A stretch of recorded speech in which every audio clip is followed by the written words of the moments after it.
इंग्लंडला धोबी पछाड देत भारताने T20 वन डे मध्ये आपला पाय जे आहेत ते रोवलेले आहेत। आज जे आहे ते साऊथ आफ्रिकेविरोधात भारताचा जो आहे तो अंतिम सामना रंगणार आहे आणि सर्वांचंच लक्ष या सामन्याकडे जे आहे ते असणार आहेत। माझ्यासोबत याच विषयावरती बोलण्याकरिता आहेत हिटमॅन म्हणजेच की रोहित शर्माचे कोच ज्यांनी रोहित शर्मांना घडवलेलं आहे दिनेश लाड सर माझ्यासोबत आहेत। सर सर्वप्रथम लोकशाही मराठीमध्ये तुमचं स्वागत करतो। हिटमॅन म्हणून आज जगभरामध्ये रोहितची ओळख आहे, त्यांनी एक छाप उमटवलेली आहे। काय सांगाल एकंदरीत आजच्या मॅचकडे तुमच्या कशा प्रकारचं लक्ष लागले, कशा प्रकारची एकंदरीत तुमची उत्सुकता आहे? उत्सुकता म्हणजे मी पॉझिटिव्हच आहे आजच्या मॅचसाठी, कारण मला सगळ्यात महत्त्वाचं म्हणजे आजचा जो सामना आहे तो भारताने जिंकायलाच पाहिजे असं माझं मत आहे आणि तो जिंकायलाच पाहिजे असं म्हणत नाही, निश्चितच जिंकणार आहे आणि मला रोहितच्या हातात वर्ल्ड कप बघताना फार आनंद होईल असं मला वाटतं।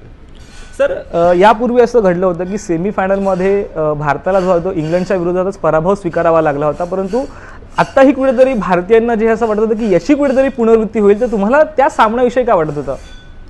असं नाही आहे, पराभव तो काय T20 क्रिकेटमध्ये तुम्ही काही गेस करू शकत नाही, पण ज्या पद्धतीने आपले आता खेळाडू खेळत आहेत म्हणजे आपले फलंदाज जे फलंदाजी करत आहेत किंवा आपले गोलंदाजी करत आहेत त्यामुळे आपले चान्सेस चांगले असे वाटते। असं म्हणू शकत नाही, पण साऊथ आफ्रिकन टीम पण चांगली आहे, त्या लोकांनी पण चांगला परफॉर्मन्स केला आहे, त्यांचे फलंदाज चांगले आहेत, गोलंदाज पण चांगले आहेत, पण एक भारतीय म्हणून मला वाटते की भारतानेच हा वर्ल्ड कप जिंकावा आणि सगळ्यात महत्त्वाचं म्हणजे माझा स्टुडंट जो भारताचा कर्णधार आहे त्याच्या हातात ज्यावेळेस मी वर्ल्ड कप जिंकेल त्यावेळेस मी जगातला सगळ्यात जास्त आनंदी माणूस मी असेल असं मला वाटतं।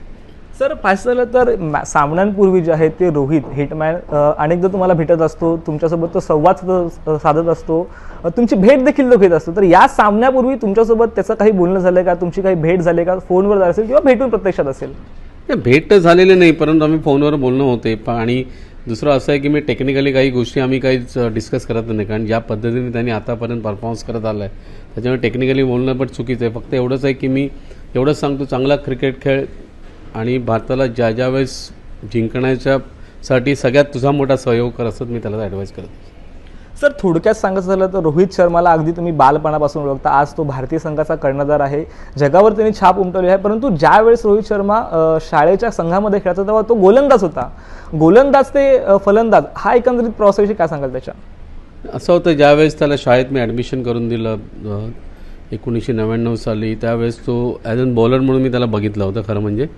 आणि माझं कसं असतं की मी जास्तीत जास्त बॉलर्सनं बॉलिंग टाकायला लावतो, बॅटर्सनं बॅटिंग करायला लावतो आणि त्यावेळेस शाळा नवीन होती, पहिल्या वर्षी ज्यावेळेस तो खेळला तेव्हा 7वीत होता आणि मला वाटते गाईड शील्डमध्ये आम्ही फर्स्ट राऊंडला हरलो, त्याच्यामुळे त्या वर्षीचं क्रिकेट संपलं होतं।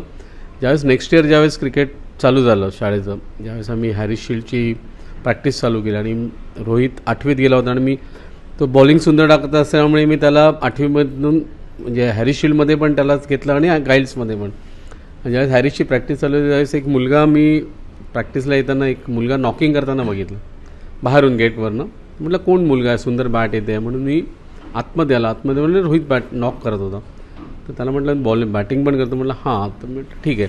त्याला मी नेटमध्ये काहीतरी 6-7 नंबरला बॅटिंगला पाठवलं, ज्या पद्धतीने बॅटिंग केली मला आवडली, त्याला थोडं मग बॅटिंग द्यायला चालू केलं आणि आम्ही हॅरिस शील्ड काहीतरी सेकंड राऊंडला आलो। ज्यावेळेस गाईड शील्डची प्रॅक्टिस चालू होती त्यावेळेस मी त्याला बॅटिंगला वरती नंबर द्यायला लागलो, कारण तो सिनियर वाटत होता 8वीत असल्यामुळे। ज्या पद्धतीने तो बॅटिंग करायला लागला तर मला वाटलं नाही ह्या मुलाकडे बॅटिंगमध्ये जास्त फोकस करायला पाहिजे, पण मी त्याला जास्तीत जास्त बॅटिंगमध्ये फोकस करायला लावला आणि शेवटी कसं की त्याच्याकडे ते टॅलेंट होतं, त्यांनी त्याच्या ॲबिलिटीला त्यांनी जस्टिफाय केलं, म्हणजे त्यांनी मॅक्झिमम वेळ दिला, जसं मी त्याला मॅक्झिमम त्याला बॅटिंग करायला लावायचो आणि मग त्याला एका मॅचमध्ये मी ओपन करायला लावली आणि त्या मॅचमध्ये त्यांनी 140 धावाची खेळी केली आणि त्याच्यानंतर त्यांनी पाठीवळून बघितलं नाही असं मला वाटतं, असा एक बॅट्समन तो त्यावेळेस घडला गेला असं मला वाटतं। सर पाहायचं झालं तर यापूर्वी महेंद्रसिंग धोनी होते, त्यापूर्वी अनेक खेळाडू घडलेत, अनेक कर्णधार भारतीय क्रिकेट संघाला लागलेत, आज रोहित शर्मा लाभला आहे, तर काय वाटतं येणाऱ्या काळामध्ये कोणता असा जो खेळाडू असेल जो सक्षम ठरेल? असं तर मी ह्याबद्दल मी काही कॉमेंट्स करू शकत नाही, कारण मला माहीत नाही आता कोण, कारण ते सगळं डिसिजन असते ते BCCIचं डिसिजन असते, मी ह्या बाबतीत बोलू शकत नाही। पण बरेच कंटेंडर आहेत, म्हणजे तुम्हाला हार्दिक पंड्या आहे, शुभमन गिल आहे किंवा बरेच आहेत, मी काही नाव स्पेशली घेऊ शकतो. हे दोन त्यातल्यात मला कंटेंडर वाटत आहेत की जे श्रेयस अय्यर आहे, श्रेयस अय्यर पण चांगली टीम लीड करतो आहे. बरेच आहेत, मी काही नाव स्पेशली घेऊ शकतो. हे दोन त्यातल्यात मला कंटेंडर वाटत आहेत की जे श्रेयस अय्यर आहे, श्रेयस अय्यर पण चांगली टीम लीड करतो आहे. त्याच्यामुळे हे कंटेंडर आहेत, पण शेवटी ते त्यांचं डिसिजन आहे, त्यांनी कोणाला कॅप्टन करा काय करावं. सर अगदी शेवटचा प्रश्न असेल, लोकशाहीच्या माध्यमातून जो रोहित शर्माला आजच्या मॅच संदर्भात असेल काही टिप्स द्यायचे असतील, काही सांगायचं असेल तर काय सांगाल?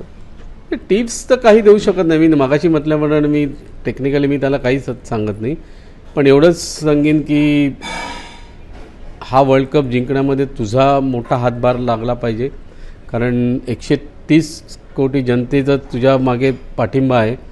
तर त्यांना खुश करण्यासाठी हा वर्ल्ड कप तू भारतात घेऊन एवढंच मी त्याला.